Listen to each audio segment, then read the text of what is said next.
Bonsoir à toi une fois de plus. Je m'appelle Ariel Francis Kemené. Je suis officier de la marine marchande et je suis dans ce milieu, ça fait très longtemps, déjà plus de 10 ans. Donc, tu comprendras évidemment que je suis un passionné de tout ce qui est domaine maritime. Donc, aujourd'hui, nous allons parler de la formation. Bien, comment est-ce qu'on devient matelot? C'est quoi un matelot? Aujourd'hui, le matelotage sera le thème principal de notre vidéo. Et j'aimerais davantage t'amener à comprendre ce que c'est que la formation de matelot, c'est quoi un matelot, qu'est-ce que tu peux t'attendre en termes de salaire quand tu veux devenir matelot.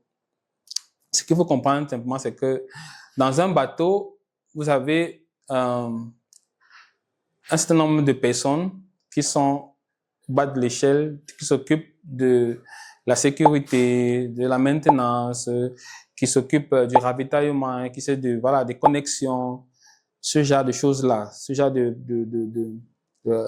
travail. Et disons que dans cette période de travail, c'est également une période d'apprentissage. C'est une période qui permet disons, aux matelots de pouvoir connaître le travail, de pouvoir connaître l'environnement dans lequel ils exercent, de pouvoir davantage s'imprégner afin de pouvoir décider s'ils peuvent continuer ou pas. Parce qu'il faut très bien comprendre que le secteur maritime, c'est un secteur qui a des exigences particulières. Ça veut dire que, généralement, peu importe le nombre d'années d'études que vous avez fait, il est question que vous commencez, lorsque vous démarrez votre carrière, que vous commencez au bas de l'échelle. Donc, on a souvent rien à foutre avec le fait que vous ayez un bac plus 4, un bac plus 5. Quand vous allez dans un environnement maritime, vous devez commencer au bas de l'échelle. Donc, vous devez commencer par travailler parce qu'en principe, c'est la raison pour laquelle quand vous commencez en bas, ça vous permet de connaître l'environnement avant de rentrer à l'école plus tard pour passer vos brevets. Parce qu'une fois que vous avez passé vos brevets et que vous devenez officier, ce sera à vous de faire comprendre aux nouveaux entrants, donc les matelots, comment est-ce que le travail se passe. Ça veut dire que si le matelot fait mal son travail, c'est vous qui serez amené à l'expliquer ou à faire mieux pour qu'il puisse apprendre. Donc, dans les domaines maritimes, ceux qui sont officiers ou le capitaine, c'est forcément quelqu'un qui a dû commencer au minimum comme matelot avant d'être capitaine. Donc, on ne sort pas de l'école étant capitaine. On ne sort pas de l'école étant directement officier. Quand on sort de l'école, peu importe le nombre d'années d'études qu'on a fait, on doit commencer au bas de l'échelle, soit matelot, soit cadet. Dans une vidéo précédente, nous avons parlé de ce que c'est que être un cadet. Donc, si tu n'as pas pu voir la vidéo, on va te laisser la vidéo dans le lien de description pour que tu puisses regarder encore la vidéo de ce que c'est qu'un cadet. Mais aujourd'hui, nous parlons de la formation de matelot. Pour entrer dans le vif du sujet, le matelot, lui, il a une formation d'environ 3 mois. C'est pas de longues formations, c'est des formations qui nécessitent généralement un brevet de collège. Une fois que vous avez un brevet de collège, vous pouvez aller faire la formation pour être matelot. Généralement, vous commencez par ce qu'on appelle un précis service. Donc, ça veut dire que avant d'entrer en mer, donc vous avez généralement 6 semaines de formation. On va vous expliquer la structure du bateau, les différents postes, ces choses-là, comment ça se passe. Et ensuite, quand vous l'avez fait, vous allez faire des certifications. Vous avez environ 5 ou 6 modules qui durent environ 3 à 4 jours, certains. C'est l'ensemble de ces certifications. Une fois que vous les avez, vous pouvez donc prétendre à être matelot. Et encore même, quand vous les avez, vous n'êtes pas encore un matelot confirmé.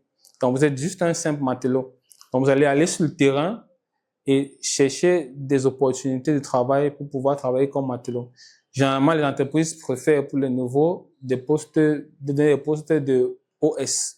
C'est-à-dire que OS, c'est ce qu'on appelle Ordinary Seaman. Ordinary Seaman, c'est quelqu'un qu'on sait qui n'a pas d'expérience, il vient juste pour apprendre. Donc, on prend le temps de lui expliquer, voilà, comment ça fonctionne. Il est en formation, donc ça comme ça.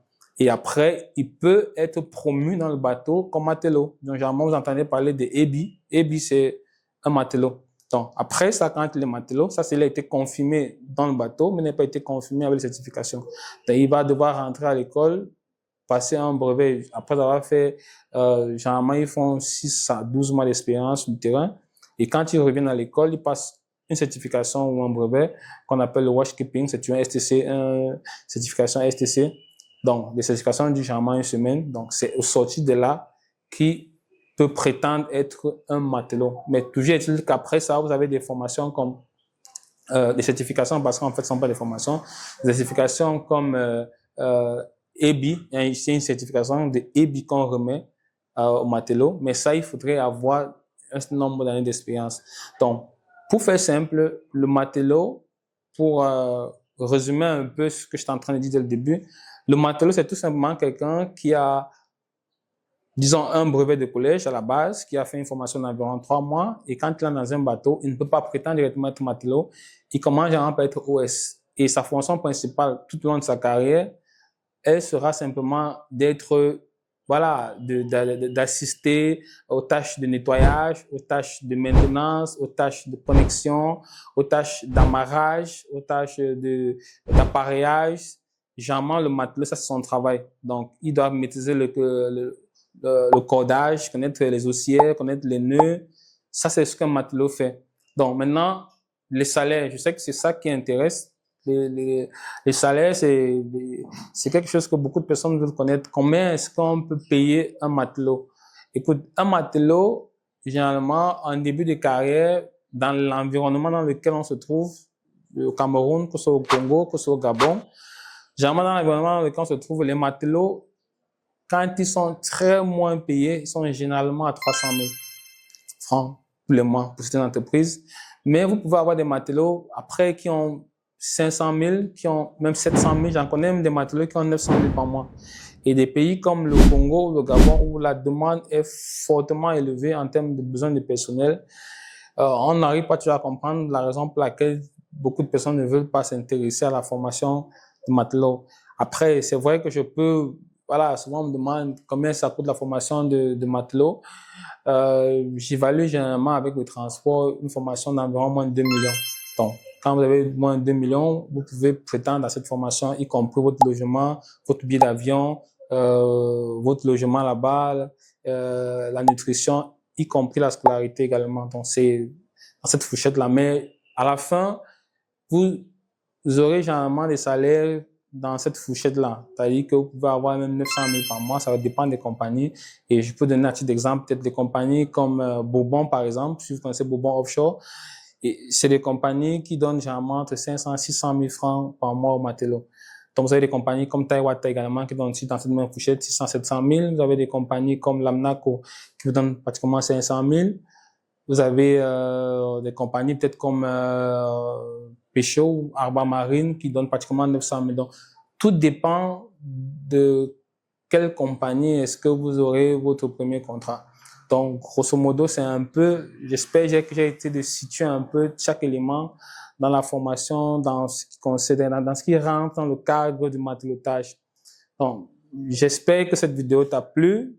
J'espère que tu as aimé cette vidéo et que tu as appris quelque chose de la formation de matelotage. Peut-être que tu es intéressé par la formation de matelot. Tu veux être matelot, mais tu te poses encore des questions. Où est-ce que tu peux te faire former? Combien est-ce que tu peux gagner? Combien coûte la formation? J'espère que cette vidéo a répondu à certaines de tes interrogations. Donc, si tu es aussi un passionné du domaine maritime comme moi, n'hésite pas à t'abonner à cette chaîne. Et si davantage tu as des questions, n'hésite pas à les laisser en commentaire et on va prendre un plaisir de te répondre. J'espère te voir, j'espère que tu vas t'abonner et que tu vas davantage revoir nos vidéos. J'espère te voir la prochaine fois. Ciao, ciao, bonsoir.